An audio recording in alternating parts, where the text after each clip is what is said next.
જય Hind. Only for study ચેનલમાં તમારા દરેક મિત્રોનું હાર્દિક સ્વાગત છે.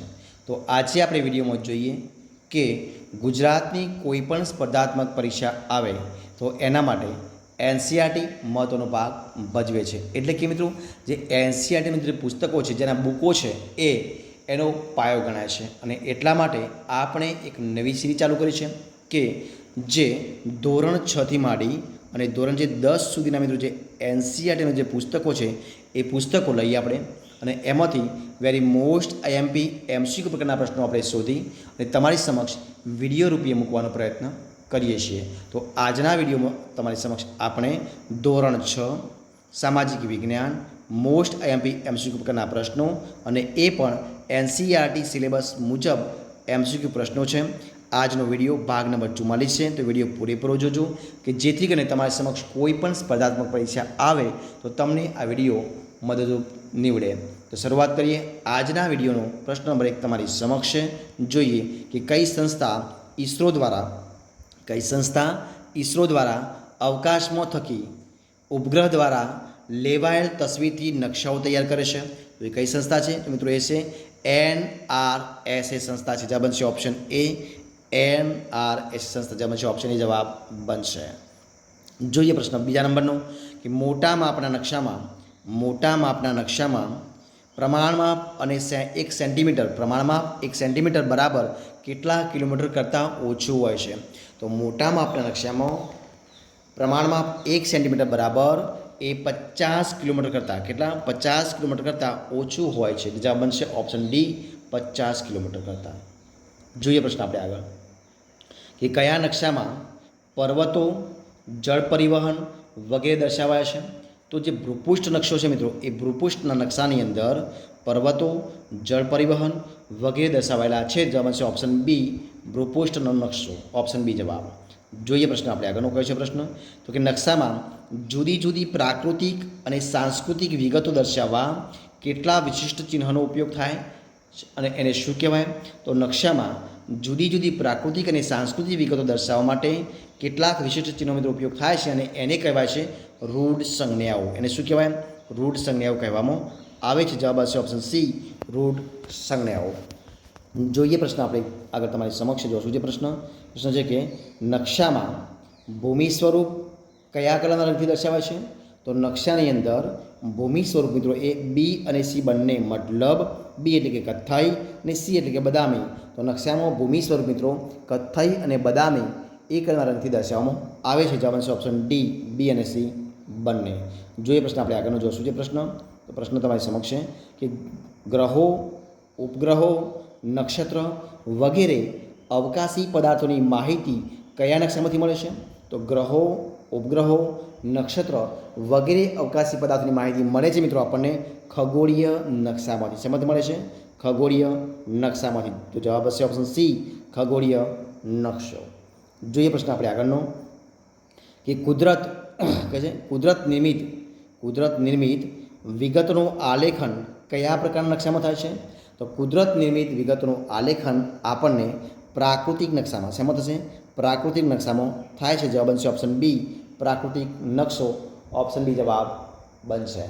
જોઈએ પ્રશ્ન આપણે આગળનો જો કયો છે પ્રશ્ન, તો પ્રશ્ન છે કે ઉગતા સૂર્ય સામે મુખ રાખીને તમે ઊભા રહો તો તમારો ડાબો હાથ કઈ દિશા તરફ રહે છે? તો એ રહે છે મિત્રો ઉત્તર દિશા તરફ. કઈ દિશા તરફ? ઉત્તર દિશા તરફ. જવાબ બનશે ઓપ્શન બી, ઉત્તર દિશા તરફ. જોઈએ પ્રશ્ન આપણે આગળનો કયો છે પ્રશ્ન, તો કે પ્રાદેશિક કે રાષ્ટ્રીય વહીવટતંત્રનો ઇતિહાસ દર્શાવતા નકશા કયા પ્રકારના નકશા તરીકે ઓળખાય છે? તો પ્રાદેશિક કે રાષ્ટ્રીય વહીવટતંત્રોનો ઇતિહાસ દર્શાવતા નકશા એ ઐતિહાસિક નકશા, કયા?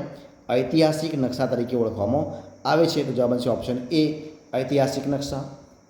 જોઈએ પ્રશ્ન આપણે આગળનો કયો છે પ્રશ્ન, તો નકશામાં રેલમાર્ગ કયા કલરના રંગે દર્શાવેલા છે? તો નકશામાં જે મિત્રો રેલવે માર્ગો છે એ રેલવે માર્ગો કાળા કલરના, કયા? કાળા કલરના રંગે દર્શાવેલા છે. જવાબ બનશે ઓપ્શન ડી, કાળા કલરના. ઓપ્શન ડી જવાબ બનશે. જોઈએ પ્રશ્ન આપણે આગળ કયો છે પ્રશ્ન કે નકશામાં નીચેના પૈકી કઈ વિગતો હોય છે? તો ઉપરોક્ત તમામે તમામ બાબતો હોય છે. જવાબ બનશે ઓપ્શન બી, ઉપરોક્ત તમામે તમામ. મતલબ કે ઉચ્ચ પ્રદેશો પણ હોય, પર્વતો પણ હોય, ઉદ્યોગો પણ હોય, તમામે તમામ બાબતો દર્શાવેલી હોય છે. જોઈએ પ્રશ્ન આપણે આગળ. જો કયો છે પ્રશ્ન કે કયા નકશામાં સ્થળ કે પ્રદેશના હવામાનની વિગતો દર્શાવાય છે? તો નકશામાં સ્થળ કે પ્રદેશના હવામાનની વિગતો દર્શાવાય છે હવામાન નકશાની અંદર. શેમાં?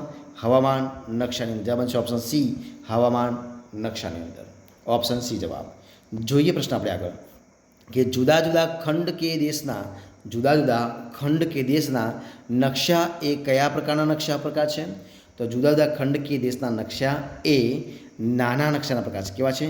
નાના નકશાના પ્રકાર છે. જવાબ છે ઓપ્શન સી, નાના નકશાના પ્રકાર છે. ઓપ્શન સી જવાબ. જોઈએ પ્રશ્ન આપણે આગળ કે નકશાના મુખ્ય કેટલા અંગો છે? તો નકશાના મુખ્ય અંગો છે 3. કેટલા છે? 3 છે. જવાબ છે ઓપ્શન ડી, 3 અંગો છે. જોઈએ પ્રશ્ન આપણે આગળ કે ભારત કયા પૂર્વ રેખાંશ વૃત્ત પર આવેલો છે? તો ભારત એ 68.7 થી માંડી 97.5 પૂર્વ રેખાંશ પર આવેલો છે. કેટલા? તો જવાબ છે ઓપ્શન એ. તો ભારત એ 68.7 અંશથી માંડીને 97.25 પૂર્વ રેખાંશ પર આવેલો છે. જવાબ છે ઓપ્શન એ જવાબ બનશે. જોઈએ પ્રશ્ન આપણે આગળ કે નાના માપના નકશાના કેટલા પ્રકાર છે? તો નાના માપના નકશાના પ્રકાર છે 4. કેટલા પ્રકાર છે? 4. જવાબ છે ઓપ્શન એ, 4 પ્રકાર. જોઈએ પ્રશ્ન આપણે આગળ કે હોકા યંત્રનો ઉપયોગ કઈ જગ્યાએ થાય છે? તો હોકા યંત્રનો ઉપયોગ થાય છે ઉપરોક્ત તમામ બાબતોમાં. જવાબ છે ઓપ્શન ડી, મતલબ કે સબમરીનમાં, વહાણમાં અને સ્ટીમરમાં દરેક જગ્યાએ થાય છે. જવાબ છે ઓપ્શન ડી. જોઈએ પ્રશ્ન આપણે આગળ કે દક્ષિણ પશ્ચિમે કઈ દિશા કહેવાય છે? તો દક્ષિણ પશ્ચિમે એ નૈઋત્ય દિશા કઈ કહેવાય? ઓપ્શન બી જવાબ આવશે, નૈઋત્ય દિશા કહેવાય. જવાબ છે ઓપ્શન બી, નૈઋત્ય દિશા કહેવાય. પ્રશ્ન આપણે આગળ જોઈએ. કયો છે પ્રશ્ન? તો પ્રશ્ન આગળ બનશે કે દક્ષિણ પૂર્વ અને કઈ દિશા કહેવાય? તો દક્ષિણ પૂર્વ એટલે તો કઈ દિશા કહેવાય? તો એ કહેવાય છે અગ્નિ દિશા. દક્ષિણ પૂર્વ એ અગ્નિ દિશા કહેવાય છે. જવાબ છે ઓપ્શન ડી, અગ્નિ દિશા કહેવાય. ઓપ્શન ડી જવાબ. જોઈએ પ્રશ્ન અને આ વિડીયોનો છેલ્લો પ્રશ્ન જોઈએ તમારી સમક્ષ મૂકીએ આપણે. તો કે ભારત ખંડ છે એ ભારત દેશ કયા ખંડમાં આવેલો દેશ છે? તો ભારત દેશ એ એશિયા ખંડમાં આવેલો દેશ છે. જવાબ છે ઓપ્શન બી, એશિયા ખંડ.